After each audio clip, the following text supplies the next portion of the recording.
The Center for Innovative Leadership video podcast is being brought to you by the National Association of Elementary School Principals. Hey, welcome to the NAESP Center for Innovative Leadership video podcast. We're Jacks and Hamish Brewer, two of the fellows with the Center for Innovative Leadership. Andy is an elementary principal at Ashland Elementary in Manassas, Virginia. And then I, of course, Hamish is a middle school principal in Fred Lynn Middle School in Woodbridge, Virginia. The Center for Innovative Leadership video podcast is all about real leaders doing real work all the time across the country and how they've been overcoming obstacles in unique and innovative ways. What can we learn from their insight and experiences to take back to our own schools and our own leadership? And make sure you subscribe and like and share this to keep up with all the conversation around innovation and leadership today. That's right. Today we have a special guest, our first one coming out of the Center for Innovative Leadership, Jessica Gomez. All right, so we are super excited. We're bringing Virginia to California, East Coast, West Coast combination. This is really exciting. So Jessica is the proud principal of Alice Burney Elementary School in Colton, California. Follow Jessica on Twitter at jgomezprincipal. And you're probably on a bunch of other social medias like Instagram and all that stuff. Mainly Instagram and Twitter. Perfect. All right. J. Gomez Principal. Today, Jessica will be sharing how she is leading a massive cultural shift in her school to close the achievement gap in a school that is 100% free and reduced lunches. So that's pretty exciting. So thanks for coming on. Absolutely. Yeah, well, thanks for having me. Welcome, Jessica. Super excited to have you with us as our first guest on the show. I was out in California a week ago. It was cold. I went out and touched the ocean, Andy. I touched the Pacific Ocean, and I FaceTimed you. So this guy is like FaceTiming me from the Pacific Ocean, like, hey, look at the Pacific Ocean, the waves. I'm like, no, that's not a FaceTime I want. That just... Well, you're at home, way far away from the waves. That's right. Well, I was mowing the lawn or something. I don't know what I was doing, but it was funny. Look, before we get started, Andy and Jessica, I just want to say it's a real honor and privilege to have such a remarkable principal in Jessica as our first guest to lead us away and to share some insight. But something from a personal note that just from my end, something that people don't know about Jessica is the amazing family she comes from. And as a Volkswagen VW previous owner, her family renovates, her dad especially renovates Combi VW vans and is an absolute stellar star in the whole world of Volkswagen Combi vans. So and whoever knew there was such a world. It's humongous. That world of VW lovers is insane. It is. All right, Jessica, please share with our viewers and listeners a little bit about your background, a little about you and your school. Thank you again for joining us. Okay, thank you. Thank you so much for having me. I'm super excited to be joining you and just to be learning alongside everybody who will be part of this very innovative thing to do. So I have been a principal for 10 years. This is the second school that I've been at, and I've been here now for 8 years. So I absolutely love what I do. I work in Colton, California, and I am at a school with about 680 students. Like you mentioned, Hamish, 100%, or I think it was Andy, 100% free and reduced lunch, wow. About 95% Hispanic. And so that's kind of in a nutshell, and I would say about 50% EL learners. So we are definitely a school that we work extremely hard. I think the best thing I could say about our school is that our staff is here for the right reasons, and our staff loves what they do. And I just love what I do, being able to come to school every single day and see smiling faces and encouraging students and encouraging staff. And I think that definitely trickles down to our kids, because I feel like I started that way. I start the day that way, and everybody I come in contact with, then it trickles down to our kids, and then they're smiling and they're happy. Yeah, you know, Andy, I felt like we had our first aha moment of the show. I mean, one of the beauties of this show is in connecting educators and principals across the country, we can see that we're all facing the same challenges. And by facing the same challenges, we can come up with a lot of the same solutions together to help be better for each other. I mean, Jessica, our schools have very similar demographics, and you and I both know this, that we're only two of thousands of schools out there fighting to be better for kids. So what a aha moment straight out of the gate, Andy. Yeah, and one of the reasons we wanted Jessica to come on right away is because we had talked a little bit about what we're doing for the Center for Innovative Leadership and what the purpose of it is. And we just, Hamish and I really firmly believe that there's so much innovation that's happening all across the country all the time. And we sort of overthink innovation. We think techie and gadgets and like, what's the latest app? But principals are game changers. You know, that's all we do is we're change agents. We're constantly restructuring, rethinking, redoing, and that's all innovation. And when Jessica and I talked about this, there was a conversation of her thinking about, okay, is she innovative? And I was like, of course you're innovative. And I think that so many people need to reflect on that. What are they doing towards innovation? How are they being innovative? And that, I would say, 9 times out of 10, principals are being very innovative. So I was glad she could share. So I don't know if you want to share more about that kind of conversation. Yes. So when Andy reached out to a couple of us, and he put it out there on Voxer, and we were thinking about, what's something innovative? It took me back a little bit. I thought, I know I do good things at school, but is it innovative?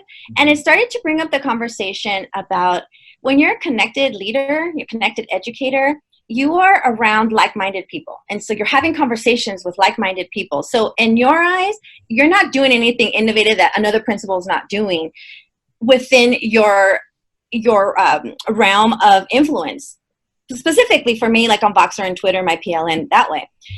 But then when you step outside of that and you step outside into a bigger context and you look around at some of the things that maybe other principals are doing or not doing, you start to reflect a little more and think, maybe we are doing something a little different. Maybe we are doing a little more. Maybe it is more innovative than I thought it was. And so I was having a struggle trying to come up with something, quote unquote, innovative, because I surround myself with such amazing leaders that I just feel like I'm just doing what they're doing. So I'm glad that Andy reached out and he started to probe a little bit more and said, well, let's think about a problem. What's a problem that you've had? And how did you solve that problem? How did you approach that problem? And that's where the thought process started to build from there. Right. And the idea that, so these are all these spiraling circles of thoughts are coming together. One of them, we just had a conversation about being a connected leader and the importance of being a connected leader. There's so many advantages of inspiration and motivation and ideas you get as a connected leader. Probably one of the challenges as a connected leader is that you feel like you said, maybe you're not doing something different or unique or special. When in reality, you really are. You're just with a group of people that are, on fire too. And that's part of the point of it, right? It helps all of us get motivated and rethink what we're doing, right? Which is this constant innovative cycle. It's this kind of constant innovation or improvement. You can call it school improvement or whatever you want to call it, but it's that idea of rethinking what we do as leaders, Yeah. And Andy and Jessica, what I like too is that we're changing that conversation and breaking the barrier around what's expected or normal about innovation or, say, school improvement. For instance, I think school improvement is more than just obtaining test scores. Absolutely. Changing the outcome of a community, a school. And, we're all chasing school improvement if we're really honest. Andy's trying to close the achievement gap within a few percentage points, which could be considered extremely difficult, but just as important as the work that folks like you and I are doing, Jessica. So I love the fact that we're really breaking that norm down a bit and really changing that conversation right here. So, Andy, I say we should take a look at that video here soon. Yeah, so for all these new listeners and viewers, one of the things that we want to do a little bit different than your typical kind of podcast or video podcast is to have a visual representation of the person's school. So we'll be doing that at the sort of beginning of our show. And we asked Jessica to put together a film. She did an outstanding job. And so let's go ahead and watch it. And as we talk through this, viewers will be able to see this and listeners will be able to hear kind of how we're describing her school and how she's describing what she thinks is special. After that, we'll get into what was the challenge and how is she being innovative in her leadership to overcome that challenge. Let's go ahead and let me see if I can share this out. And here we go. All right. And let's play. All right. Turn that off. All right, so Jessica, what are we looking at? Look at your front door. As soon as you walk in, you can see something. Yes, so if you want to pause it right there. So if you take a look, our school is about, probably about 60, 70 years old. So it is definitely not one of the newest schools in our district. It is one of the older schools. And interestingly enough, Alice Burney was one of the founding members of the PTA.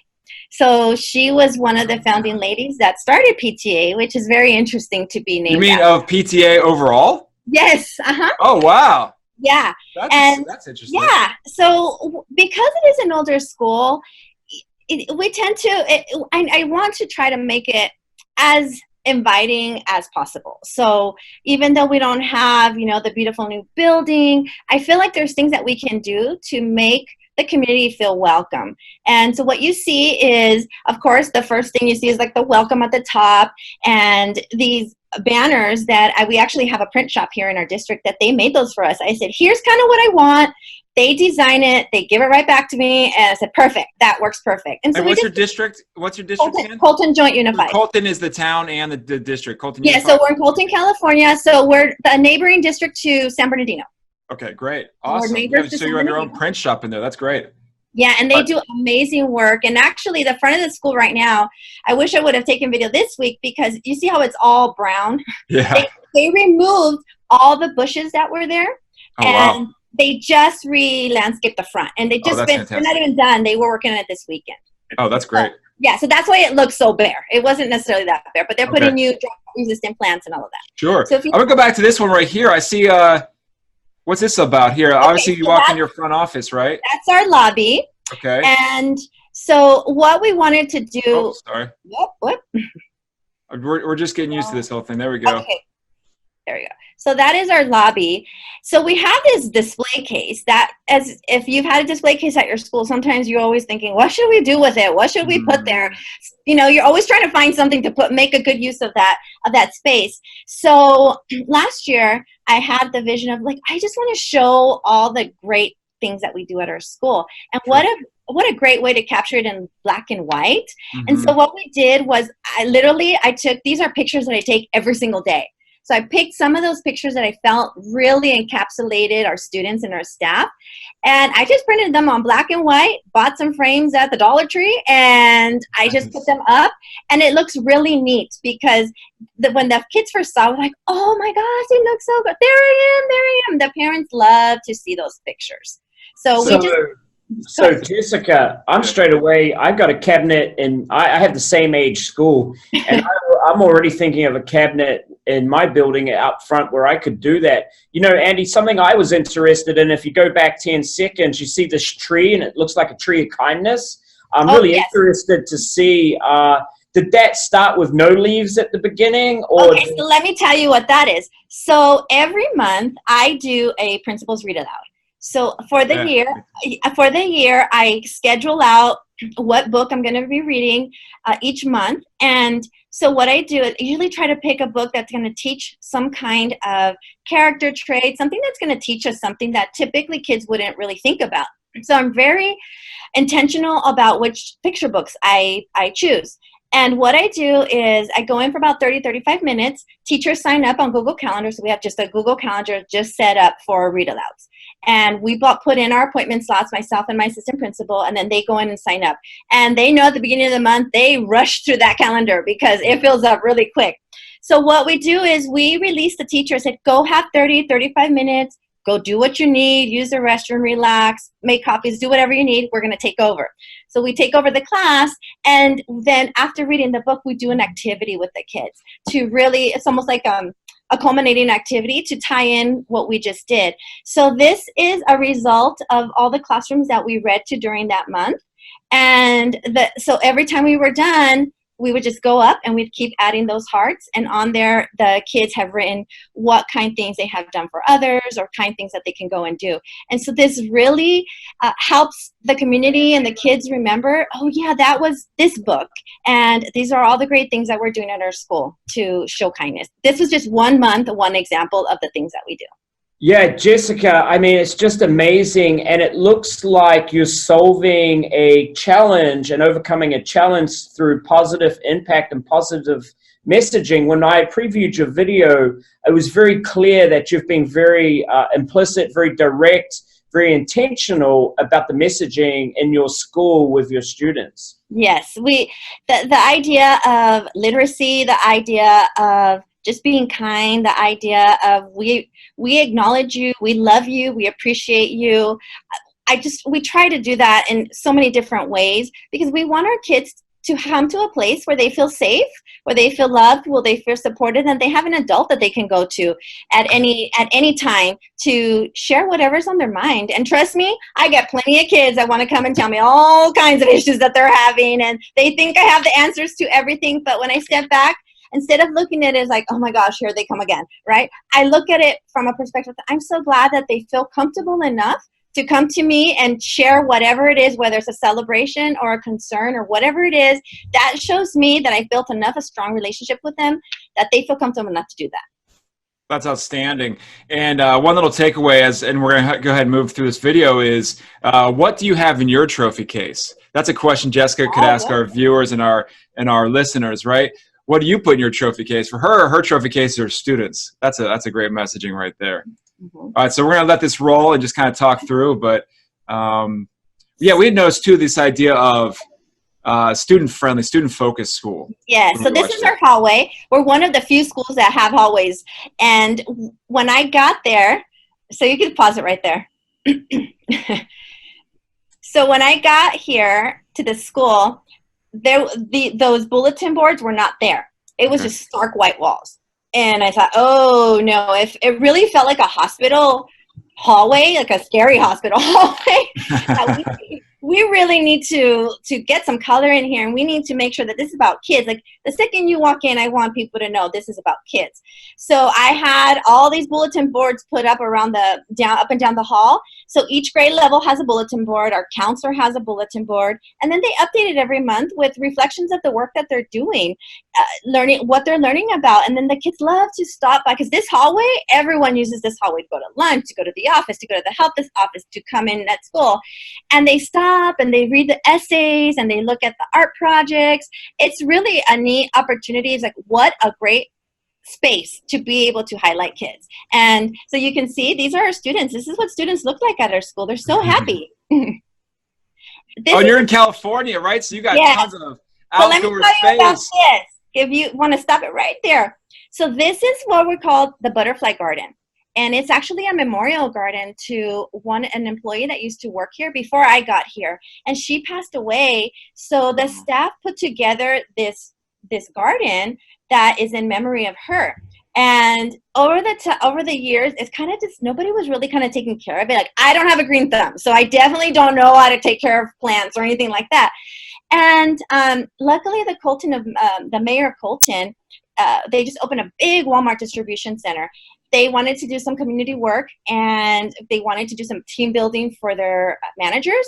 So they chose Ellis Bernie to redo. They came over and said, "What's a project that we can do as a team builder for our managers?" Like, well, I have a project for you. So Walmart came out and they planted and redid our garden. They put in planters and sod and wood chips. And so what you're seeing there is fairly new in terms of the upkeep of it. And so now our kids just love learning out there, and they step outside the classroom. And it's a great example of collaborating with your business partners, your community, and bringing them in. I always say, Andy, that when we want to communicate with business partners, don't sell them as an educator, sell them as a business partner, something they can truly tangibly get involved in. Yes. So that was a blessing. And in fact, we're just waiting.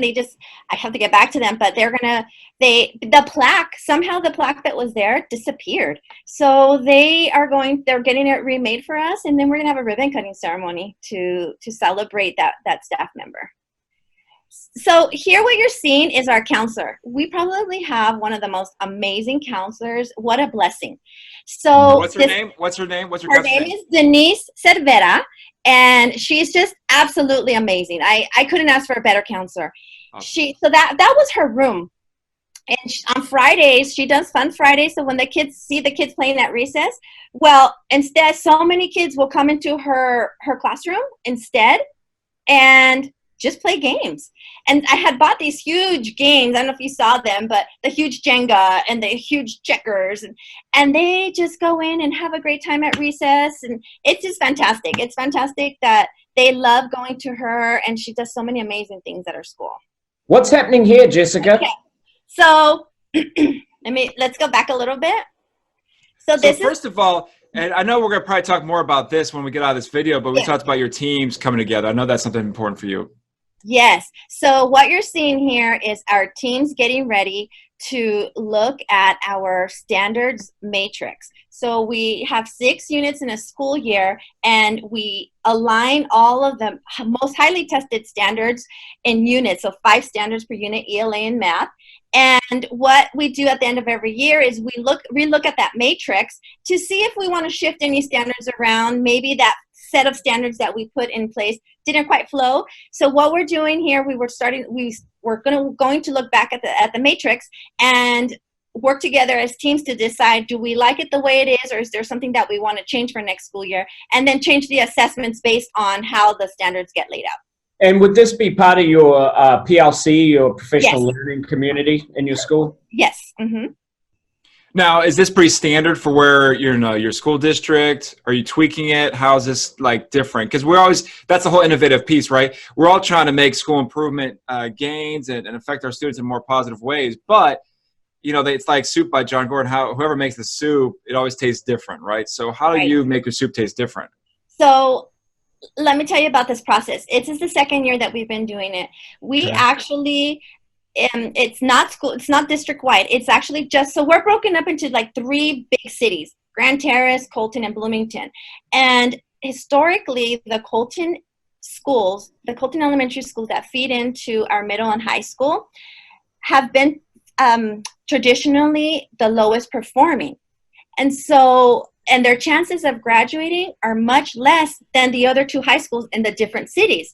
So because of that, our district felt like we needed to do something. We needed to put systems in place that was going to close that achievement gap for our kids, because we do not want our kids, just because you go to a school in Colton and you're one of our 6 schools, you now have a less chance of graduating high school, and that's not okay. No. So zip code and location should not determine a child's outcome, and I like how you have focused around the curriculum experts with a laser focus on what they need to teach to impact children. So yeah, great stuff so far, Andy. But I want to say I can't take credit for it, because we're working with a consultant to do this, but the work is hard. The teachers are doing all the heavy lifting. My job is to lead the change process. And that's my job, is to support and change and lead that change process. But really, boots on the ground are the teachers, and they are truly doing all of the hard work. Yeah, and what you said there was really great. I think as leaders, when we leave our ego at the door and we make it about the teachers and the people around us and create ownership and grow ownership and grow leadership, we become better leaders for it as well, because we can't have all the answers. And Andy says this all the time. The answer's often in the room. Absolutely. And I'm there with them. So when they're planning and they're collaborating, they're looking for resources, I'm right there with them as much as I could. In fact, for like our listening and speaking skills, they have to listen to basically to podcasts. And, that's a hard thing for even adults to sit and listen and pay attention. So our kids have no video in front of them, and they have to listen to this audio. So I said, you know what, give me a passage. I will find a passage and I'll record my voice. I'll upload it and use that and create your question stems off of that. And the kids love it. Like, is that Mrs. Gomez? And just things like that. Like, if I can take that off their plate, I will do it. So Jessica, if you could define it into 3 main things that you did to get that process started, so a listener or a viewer could take it and apply it themselves, what would be 3 main things you would tell them to do there? Well, 3 main things is trust your staff. Trust your staff that they are going to do what is needed to be done. 2, you need to be in the trenches with your staff. You need to be in those classrooms. You need to be part of the collaboration discussion. You need to be part of what it feels like to create assessments, what it feels like to create exit tickets. It's not easy. I sat and helped a 1st grade team create some exit tickets, and it took me half an hour to create, from one little simple paragraph, create these questions that were going to be at the level of rigor that it needed to be. Can I stop you right there? Because I think that's such an important thing, is that so many times leaders are asking people to do things that the leader doesn't really understand the effort that it takes to do that, right?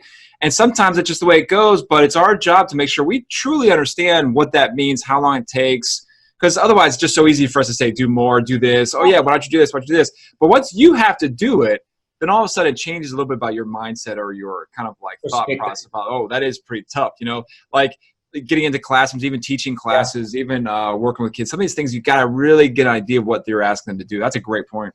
Absolutely. And so that leads me to my third point is you definitely cannot forget what it's like to be in the classroom. As a leader, you cannot forget everything. As leaders, we have tons of plates spinning, but so did the teachers. And we're putting more and more and more and expecting a high level of results. But we can't forget what it's like to be in that classroom with 24, 30 students teaching these standards that are pretty insane for a 6, 7, 8, 9-year-old to have to be able to show and demonstrate how to solve these problems. Because if you forget what that's like, you're not going to be able to support them and encourage them and give them what they need. Right. Yeah, and there's the piece of they need to know that you remember too, right? It's like the cycle back and forth.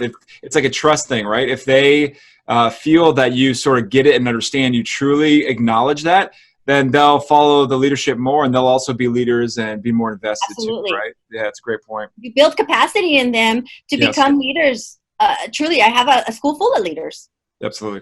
Absolutely. Yeah, we could tell. So here, let's look at the rest of this. Let's share, and then... Oh, I was going to answer Hamish's question, what's going on in that video? So, okay, so here they are. We're just kind of prepping for what's coming. You take a look at that poster right there. That's the matrix that we switch stickies on. So here was a staff meeting. This was a staff meeting to get the staff excited about just about testing, because testing is coming up. So, well, we're in the middle of testing now, but we were kicking off testing. Just like we want to motivate kids, I want to motivate the staff. And so my hope is that if I can do this with my staff, that they're going to be inspired to go out and do that with their kids. And as a result, gosh, I'm seeing some amazing things on campus in terms of like standards review and things of that nature, because I really feel we need to have fun, and learning needs to be fun. And so does adult learning. And that's what we were doing. I always try to make it some kind of, make it a fun environment for us to want to learn. This is our staff development room. Right now it's a little bit, it's a little bit disorganized, but we made it a whole sports theme. And when you walk in, it's like, how can you not have fun in here and learn at the same time? But Jessica, it just looks so simple and so cost effective. Like, it's not elaborate, it's not over the top. It's something any of us could do at any time with our own teams. Mm-hmm. You just have to have intention. So everywhere I go, if I know that I wanted to do a sports theme, everywhere I go, Dollar Tree, wherever I'm at, I don't know what I need this for, but I know I'm going to use it for something. And so I start accumulating things, and then I make those things available to our teachers. Just like we did a mini room transformation here, you take whatever's from here and you do that in your classroom. So you see some green screen going on, probably the announcements. Yeah, the kids, they produced, one of the students was absent, so I had to sit in. Yeah. This is our birthday books.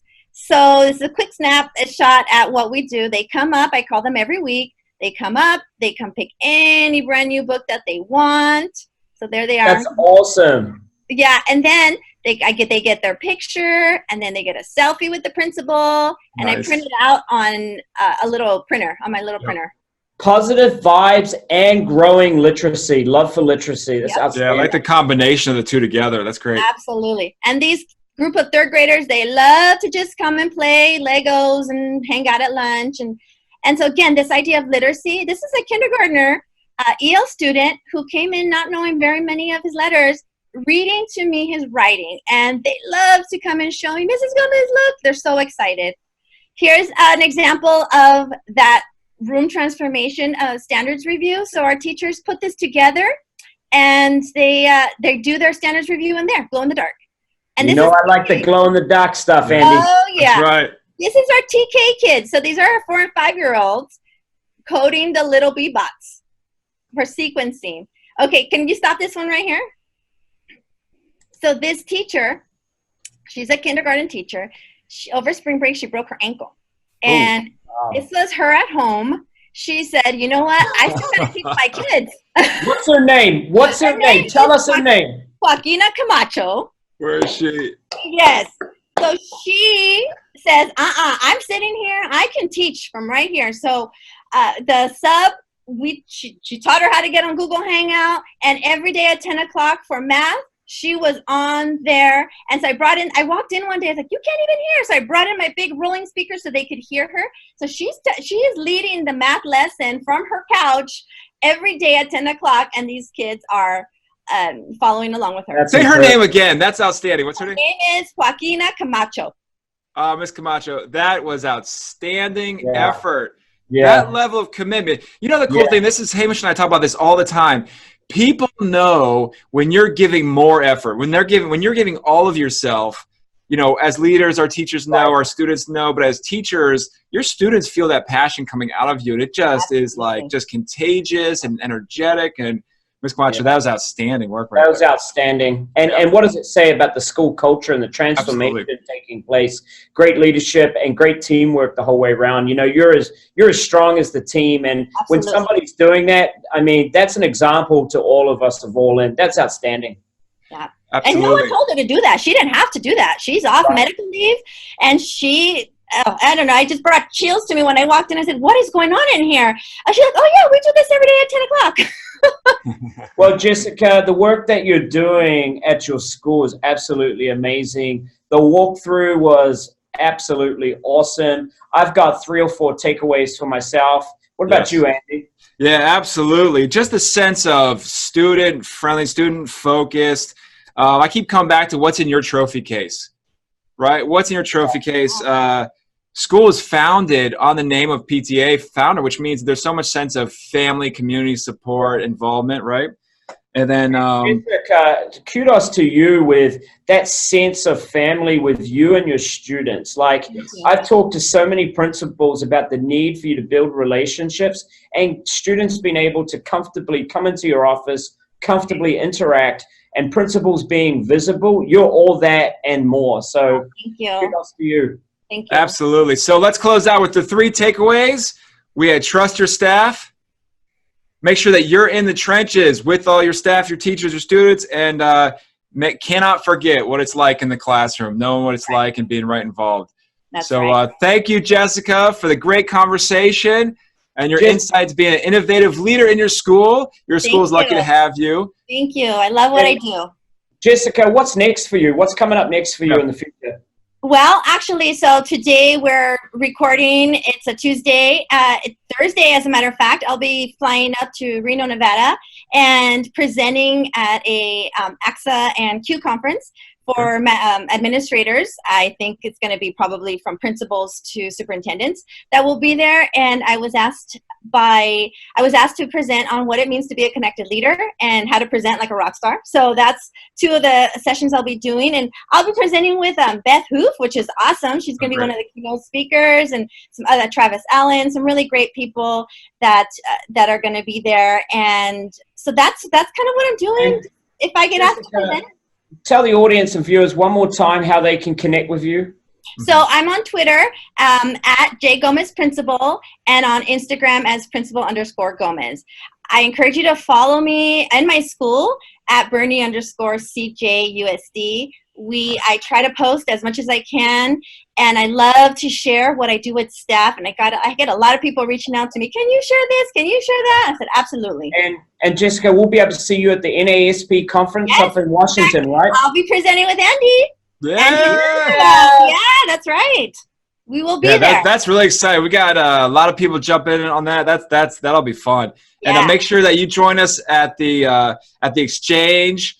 Something new we're doing at the conference this year. It'll be a really exciting time. Get all the leaders together. Yeah. Thank you again, Jessica. So thanks a lot. Appreciate it. So all of you viewers and listeners out there, don't forget to follow us and our story and sharing all of these stories about the amazing school leaders all across the country. Don't forget to join NAESP and become a member and be connected. You can find more of our stuff with the center on their webpage, and you can see these on YouTube, and then also be sending the podcast out as well. So make sure you follow Brewer HM for Hamish here, and _Andy Jacks for me on Twitter.